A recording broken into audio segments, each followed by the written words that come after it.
Look, কি হৈ গলা? হ্যাঁ? বগা কি হৈ গলা? হ্যাঁ হ্যাঁ? শ্রদ্ধাঞ্জলি। পয়সা দেখি এটা মুনাত ভরিল হ্যাঁ?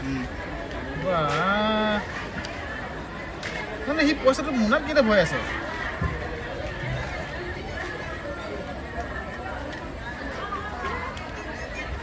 ও মুনাত ভরা পয়সাটা লৈ গৈ আছে ন?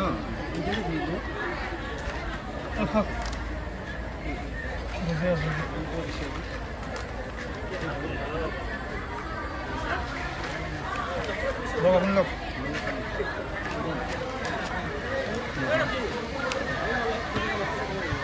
Ram. Nomor kode.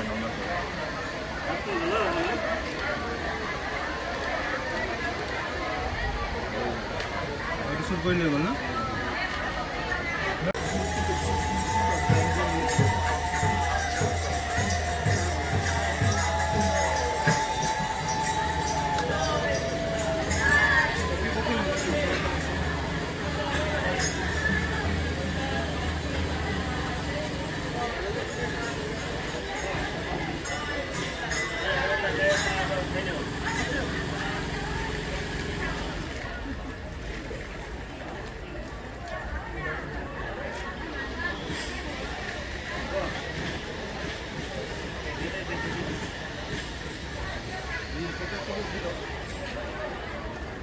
নমস্কাৰ আজি 4 দিন মান আগত এজন ব্যক্তি আমাৰ ইয়াৰ পৰা প্ৰণামী পইচা চুৰ কৰিছিল আৰু সেইদিনা আমাৰ গৰিমা বৌ আহিছিল আৰু তেতিয়া সময়ত মানে পুলিচ প্ৰশাসন আমাৰ ৰাস্তাত জড়িত হৈ আছিল আৰু আমিও মানে শ্মশানখনত ফুলৰে সজ্জা কৰি আছিলো ফুল সজাই আছিলো সকলোৱে ব্যস্ত হৈ আছিলো আৰু ঠিক তেনে মুহূৰ্ততে এই ব্যক্তিজনে এটা মোনা লৈ আহিছিল আৰু প্ৰণামীৰ পৰা আধা সংখ্যক পইচা মিনিমাম আপোনাৰ 10,000 পৰা 12,000 টকা হ'ব আৰু সেই পইচাখিনি লওঁতে উধাও হৈছিল আৰু ঠিক তেনেতে মই দেখা পাইছিলো আৰু তেতিয়া মোনাটোৰ লগত মই তেওঁক ধৰিছিলো ধৰি পেলাই কন্ট্ৰল ৰুমত লৈ যাই পইচাখিনি ৰিকভাৰী হৈছিল আৰু তাৰ পিছত তেখেত মনে মনে তাৰ পৰা আমি যেতিয়া ব্যস্ত হৈ গলো আকৌ এপিআৰৰ জনৰ সন্মুখৰ পৰা তেওঁ পলাই পটং দিয়ে আৰু আজি তেওঁ এই তেনে উদ্দেশ্য লৈ আহিছিল আৰু তেখেতক মই কৰায়ত্ব কৰি এতিয়া ইয়ালৈকে আনিছো আৰু আমাৰ সোণাপুৰ আৰক্ষী থানাক খবৰ দিছো তেখেতসকলে আহি পিক আপ কৰিব।